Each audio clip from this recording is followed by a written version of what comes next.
evening and welcome. Tonight I will be reading to you an article out of History Magazine. And this article will be about the Cathars, which is a sect of Christianity that I have never heard of. I don't know about you. Maybe if you're French, because it's French history, you might have heard of this, but I've never heard about this in school, documentaries, anything like that. So I guarantee you're going to learn something interesting tonight about this time period in European history. Look at the big castle that they lived in and practiced in. The cover here. This article, though, was chosen by my channel members. It was chosen by Alessia, Marta, Lucas F., and Liz. Thank you guys so much for choosing this article. And if you watching this want to choose future History Magazine articles, you can click the join button right down there. Or if it's not there for whatever reason, you can click the first link in the description box. My channel memberships are only 99 US cents a month, the lowest I can possibly set it to, and you get all kinds of exclusive videos where you guys, the channel members, get to pick the topics. You get to watch every video early. You get your name in every video, among many other perks. Get some behind the scenes. Vlogmas is starting soon. I always do Vlogmas for the channel members in December. You can see into my personal life a little bit.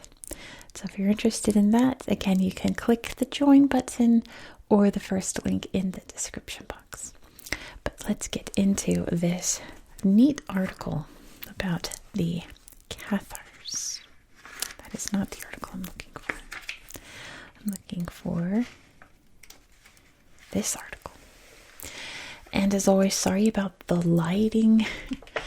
I can't do anything about it because this paper is really glossy, and no matter what I do, there's going to be a reflection.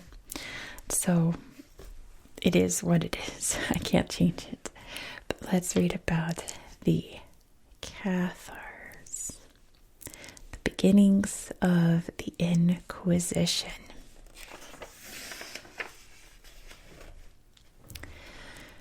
Early 13th century Europe saw a rise in dissident Christian communities, including the Cathars and the Waldenses, in several regions of Europe. The dissident movements questioned central elements of Catholic doctrine, the validity of the sacraments, and the Church's message on salvation of the soul. They believed the Church and its members had moved away from the Christian ideal, and they demanded a return to evangelical poverty. Before the Inquisition, the Catholic Church addressed doctrinal dissent by organizing public debates with the dissenters in an attempt to bring them back to the true faith. Diego de Acebes, bishop of the Castilian diocese of Burgo de Osma, who saw firsthand how Catharism was taking hold, warned the Catholic prelates of southern France about the need to change their lifestyle. He knew that when priests tried to preach against the heresy, the dissidents would deride them as hypocrites and criticize their extravagant and impure lives.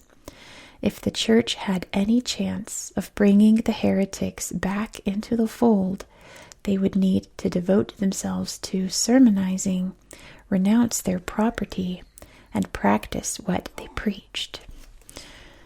In 1207, in the town of Montreal in southern France, a public debate was organized that pitted various Cathar leaders against Diego de Acebes and his canon Dominic de Guzman, who was the future founder of the Dominican order. The Cathar deacon Arnaud Haute is reported to have denounced the Catholic Church as being the church of the devil, and like that Babylon that John in the Apocalypse accused of being the mother of fornication and abominations, drunk on the blood of saints and the martyrs of Jesus Christ. Them's fighting words there, my goodness. The Albigensian Crusade. I hope that's how you say that. The growing religious tumult sparked a more generalized unrest. In Occitania, southern France, the situation was aggravated by the political and social context of the region, in which the Catholic French crown had been unable to impose any effective authority. This left space for freedom of religious worship by feudal lords and urban oligarchies, and diminished the power of the Catholic Church in the area. Among the nobles who moved away from the Catholic orthodoxy was the Viscount of Carcassonne, a staunch defender of Catharism, as well as the Count of Toulouse and the Count of Foix. In response, the papacy imposed a series of measures. Legislation was enacted so that convicted heretics faced severe penalties, and the Pope, working through the papal legates, his envoys on the ground, urged kings, princes, and feudal lords to take up arms and expel any heretics from their domains. Tensions boiled over in January 1208 with the assassination of the papal legate Pierre de Castelnau by a squire from the House of Toulouse. The church retaliated swiftly, and in March, Pope Innocent III called on all the nobles, counts, and barons of Europe, and the men in their service, to join a crusade against the heretics and the feudal lords who protected them. The following year, the Albigensian Crusade began. Despite its name, this crusade was set on rooting out Cathars not just from Albi, but from all of southern France. Some sources put the death toll of the 1209 massacre at Béziers at 20,000.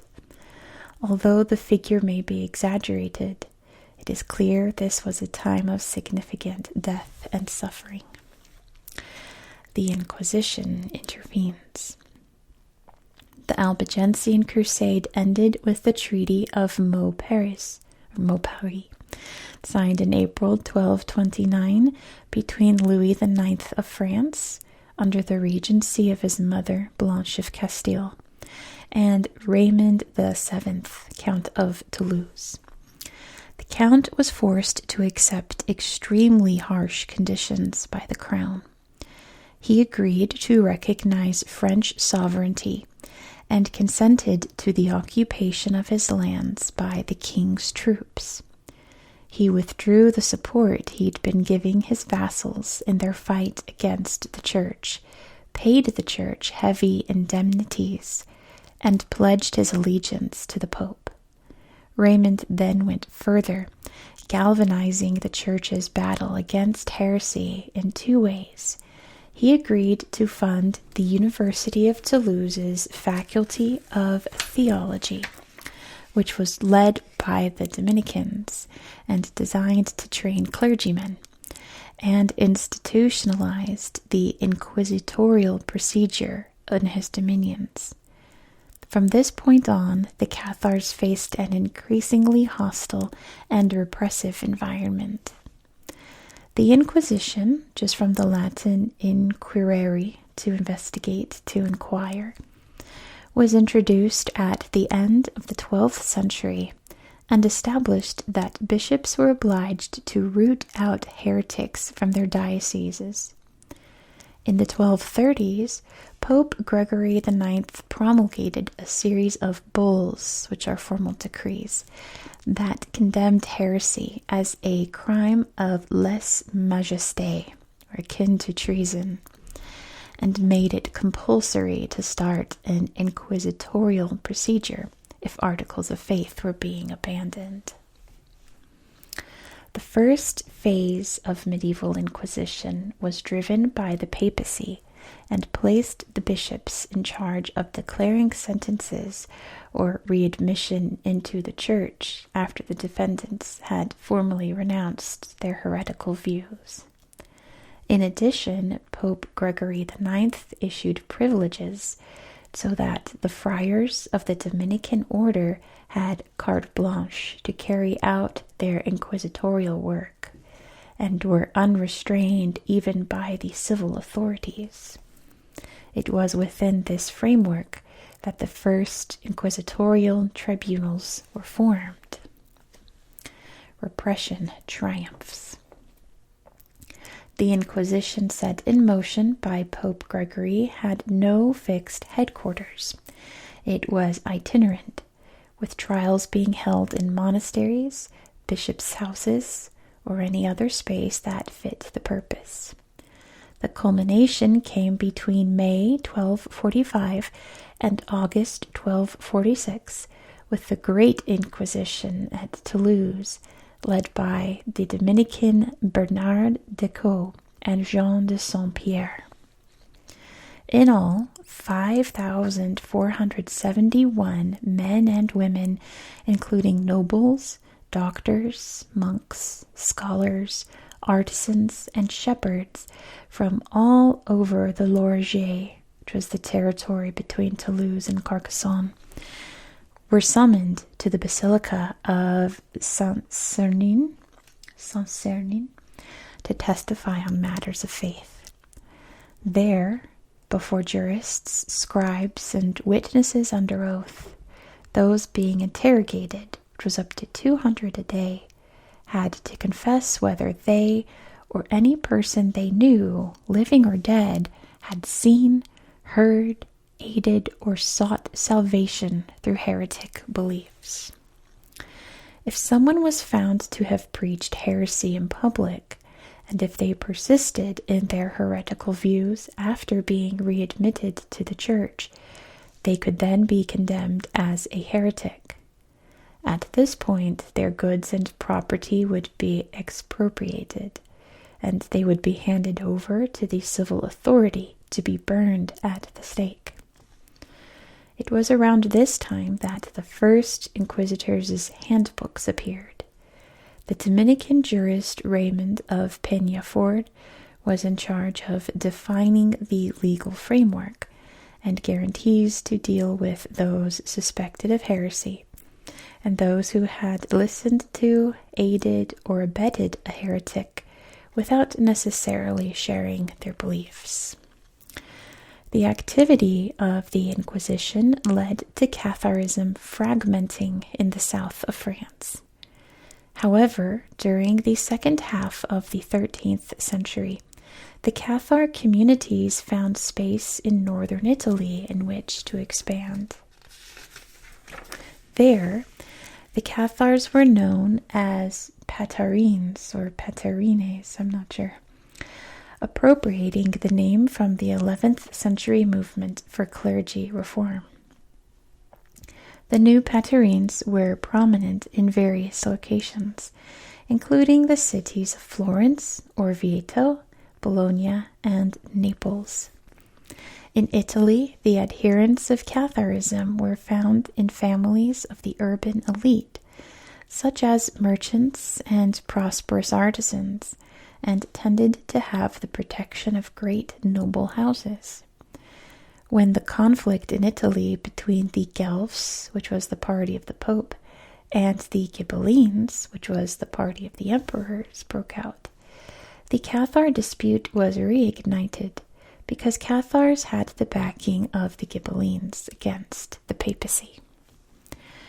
At the beginning of the 14th century, Pierre Autier, a notary from the county of Foix in the south of France, traveled to northern Italy and met the great Cathar masters who still taught in the schools of Lombardy. Autier was so fascinated by their teaching that he converted, and then together with his brother, returned to Foix, from where he began to re-energize the Cathar community. Catharism resurrected. You guys, our furnace broke, and I am so cold. My hands are ice.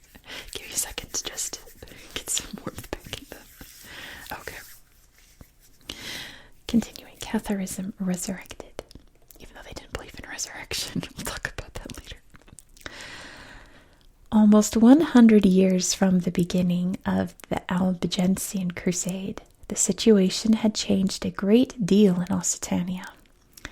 The heretics no longer enjoyed the support of the feudal lords and urban oligarchies.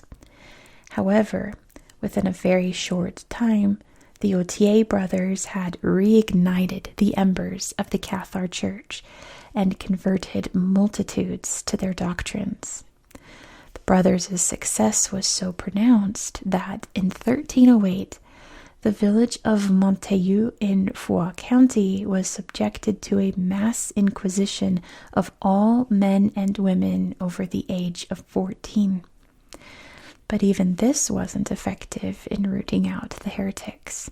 A second mass inquisition took place in the same village around 1320, this time ordered by Jacques Fournier, Bishop of Pamiers. This inquisitorial activity led to the capture of Pierre Autier, and in April 1310, the inquisitors condemned him to death at the stake in Toulouse. One witness, Guillaume Baye, explained to the bishop that he had heard that Autier, just before he was burned alive, had said that if his accusers let him speak and preach to the people, he would convert every one of them to his faith. With Autier's death, the Cathar Church in Foix County was disbanded, although a small group was able to flee across the Pyrenees and settle in cities in Catalonia, Valencia, and Aragon. Among them was Guillaume Belibast, the last Cathar perfectus, or master, and brothers Pierre and Jean Maury. Most of those who fled were shepherds and artisans from Montaigu. They settled among other exiled Occitanians, although they lived out their faith in secret. In the end, Belibast was betrayed by Arnaud Sicre, whose mother's property had been confiscated when she was put to death at the stake for her Cathar beliefs. Sicre had made a pact with the Bishop of Pamiers that the confiscated goods would be returned to him if he could hand over one of the heretics who had fled. So he did. Belibast was captured and taken to Villerouge-Termenez Castle, the residence of the Archbishop of Narbonne. There, on August 24th, 1321, Belibast was burned alive without ever giving up his Cathar faith. A few days later, the Maury brothers were arrested and condemned to life imprisonment. In his confession, Pierre Maury recalled a conversation with Pierre Autier. There are, in fact, two churches, the one that loosens and pardons, and the other that binds and flays. Which of these two do you think is the better? Asked Autier. I responded that it seemed to me that the one that pardons was better than the one that flays. He added, that is the one that we consider the best as well, and that is our church. See if there's... No, that's it. Okay. Making sure there's no little extras at the end. So an interesting story, right? The first instance of Inquisition. I've literally never heard of this belief, these people, or anything. So this was a really interesting article, but it's about to get better because we're going to read a little bit more about what the Cathars actually believed, which is, I'm not a Christian, by the way, but I have never heard any Christian sect believing in these things. But let's look at these pictures first. This is Carcassonne, it says. Make sure you can see. In 1209, Simon de Montfort, leader of the Albigensian Crusade, imprisoned the Viscount of Carcassonne, a Cathar sympathizer, until he died. Later, in 1247, the castles and domains of former viscounts, such as Carcassonne Castle, pictured here, passed to the King of France. Yeah, it's a pretty castle. Very iconic. Down here we have handing over the heretics, it says. Once the church passed judgment, the secular arm carried out the execution of heretics. This circa 1400 miniature depicts the burning of Cathars before Philip II of France in 1209. You can see them burning up here. I guess that's the smoke coming out. All right, listen to this. Cathar denial of the cross. Which, by the way, this is obviously Jesus Christ being crucified, and it says Mary and the Apostle John are over here. And this is in the Musée de Cluny in Paris. It's from the 11th to 12th centuries. But listen to this.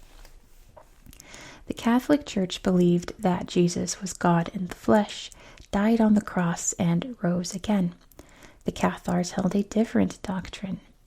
God had become incarnate in appearance only, and that he had never actually taken on human flesh in the womb of the Virgin Mary, nor did he suffer on the cross.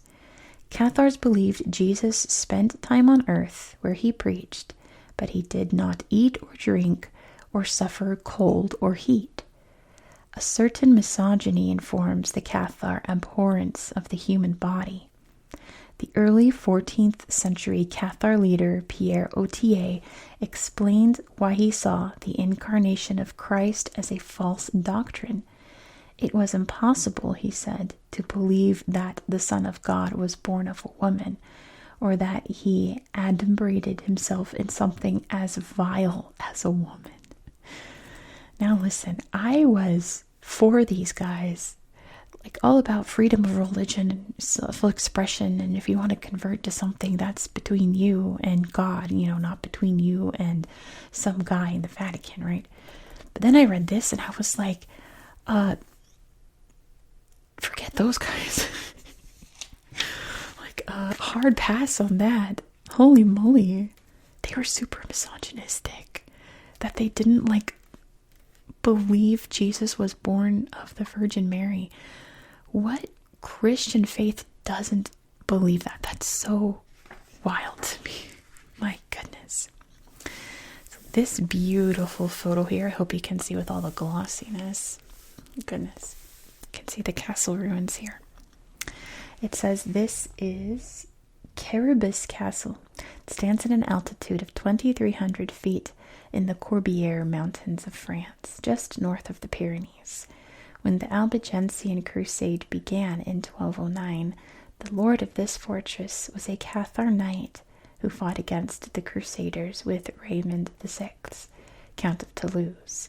Captured in 1255, Caribus was one of the last Cathar fortresses to fall. I guess it would be Caribus, if you want to be super French about it.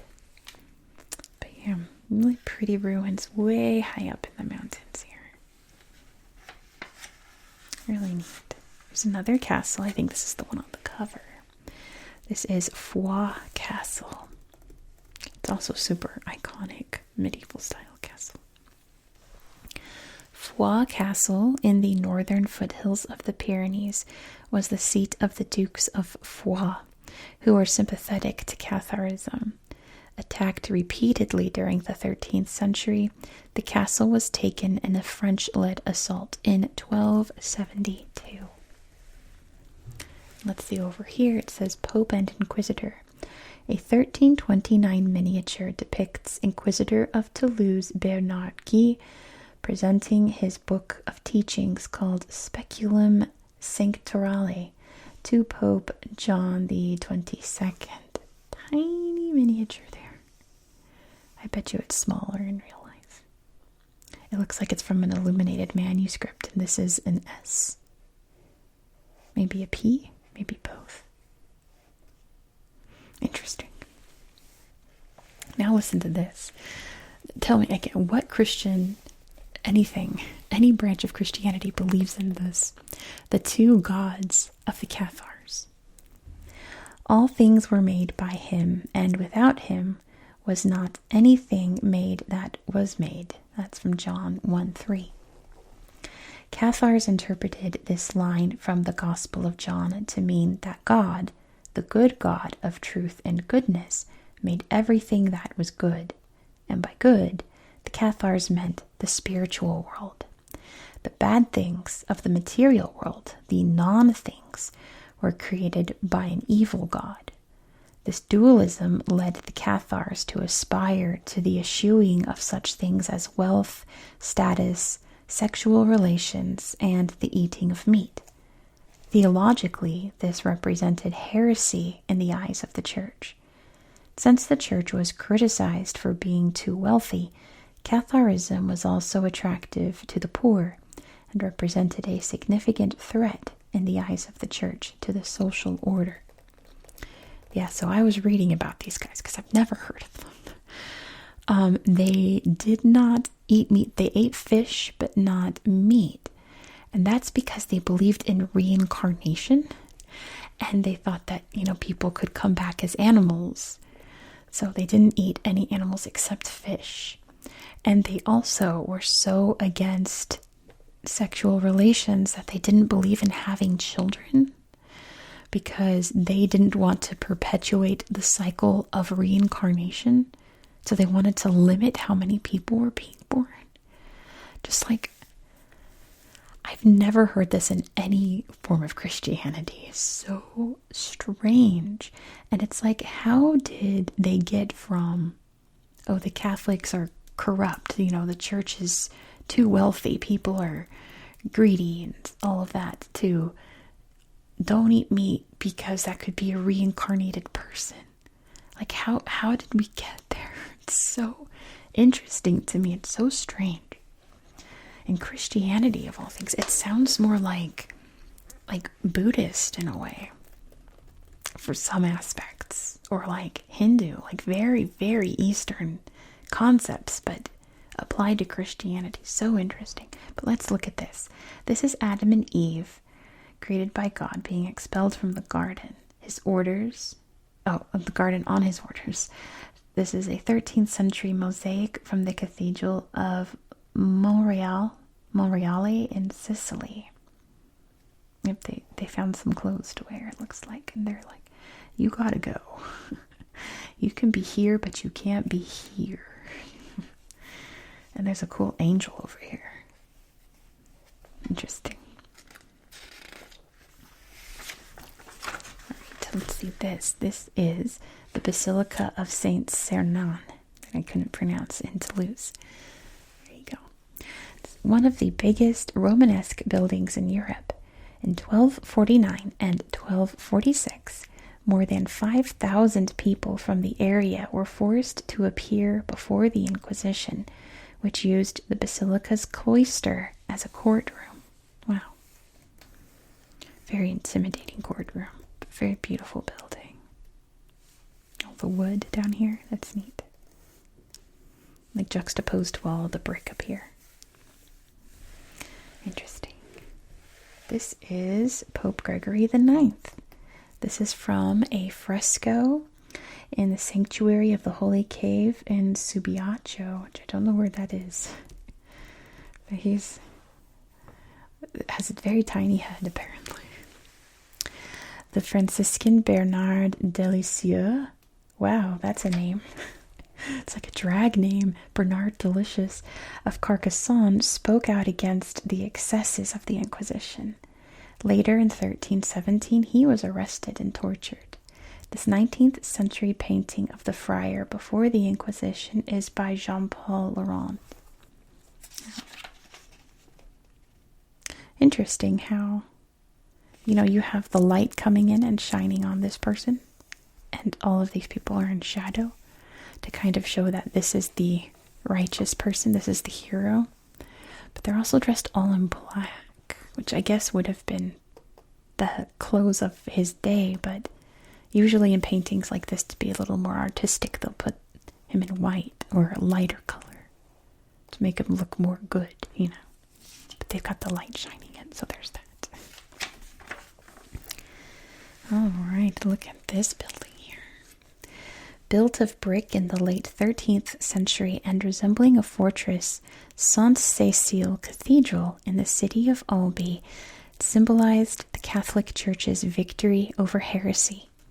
Once a hotbed of Catharism, the city of Albi lies northeast of Toulouse. Its central role in the story of Catharism is reflected in the name of the Albigensian Crusade. Yeah, this looks, I would not have guessed this was a cathedral. I would have said this is some kind of very nice palace or something with just a big tower for some reason. But it's a cathedral. Isn't that interesting? Yeah, it looks like it's a cathedral for war times, you know. Interesting. Let's see down here. Brought to heel.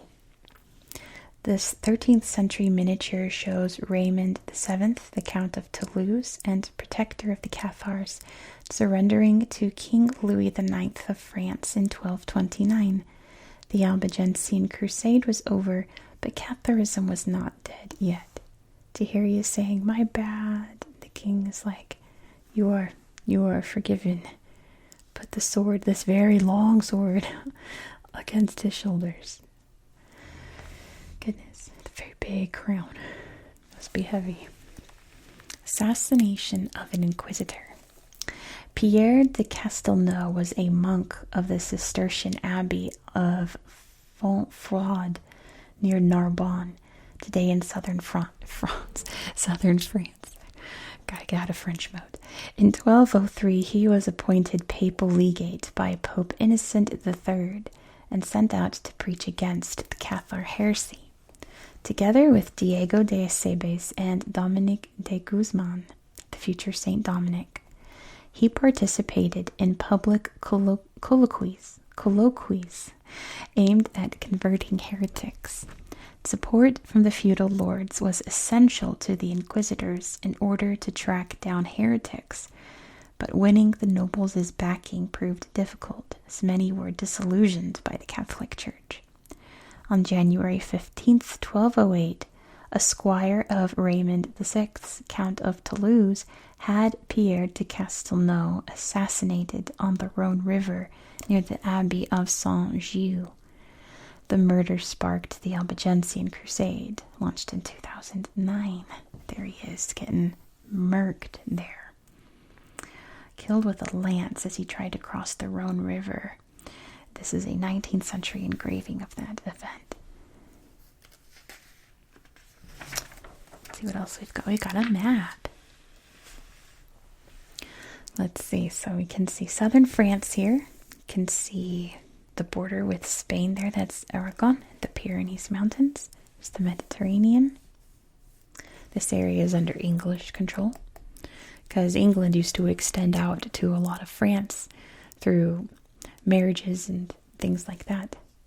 That would be all undone under King John. I believe it was King John. So this is France here. At least the southern part of France, the Languedoc. So let's see. The Cathar area was all of this here. We can see all the black dots are Cathar communities. And red dots are places where they were burned. So we can see Fangeau, Mirepoix, Lavelanet, Montségur. Where else? Lastour, I think. And then we've got these little crosses were places where Cathar Catholic debates happened. So we see Servien, Béziers, here Carcassonne, which is also a red city, Montreal, Versailles, Pamiers, Toulouse. But then these are places that were Catholic bishoprics, so we can see Albi up there, Servien, and Béziers were, Carcassonne. I think that's it. Interesting. Oh, and then down here in Spain, Perpignan. Interesting. Yeah. Stretched over the mountains here. And then there's a zoomed out down here in southern France.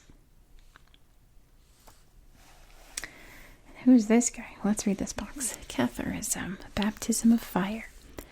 First emerging in the 12th century, the Cathars repudiated Catholic orthodoxy, tracing the roots of their church to the first communities of apostles. The Cathars had one sacrament, the baptism known as consolamentum.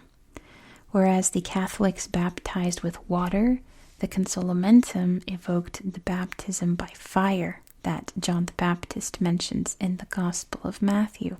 Just quoting here, saying, I, who was John, indeed baptize you with water unto repentance. Jesus shall baptize you with the Holy Ghost and with fire. I also read that they didn't believe in baptism for babies. They believed in baptism at the time of death. So on your deathbed, you'd have a baptism. But apparently you'd get burned.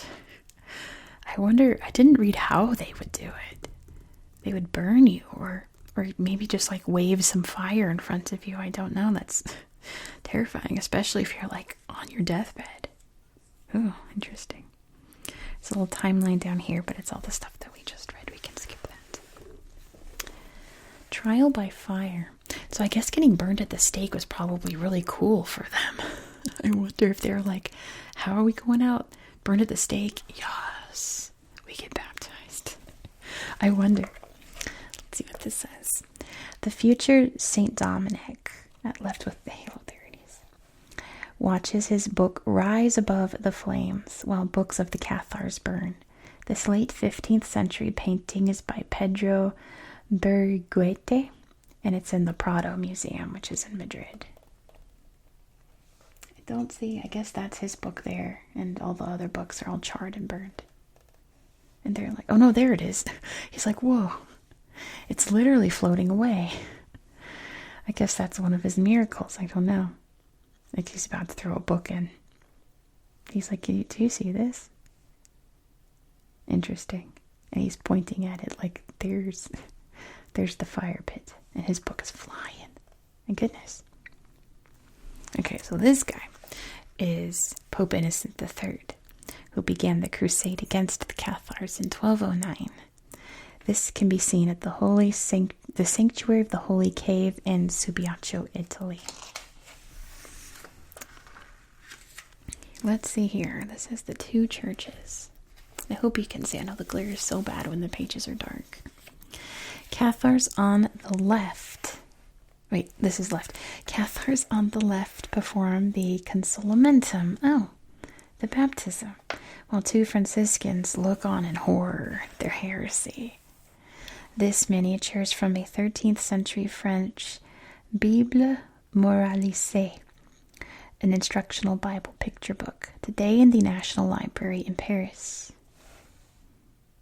Yeah, so I wonder, how is this performed? I don't know. I'll have to look that up.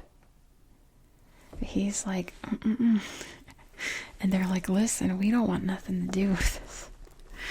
Like, y'all are wild. Interesting. And then this over here, do you see? This is a 13th century bishop's crosier made in Limoges, France. Bishops led the first phase of the Inquisition against the Cathars. I don't know what a crosier? I don't know what that is. I'm guessing it's some kind of staff. It's very intricate.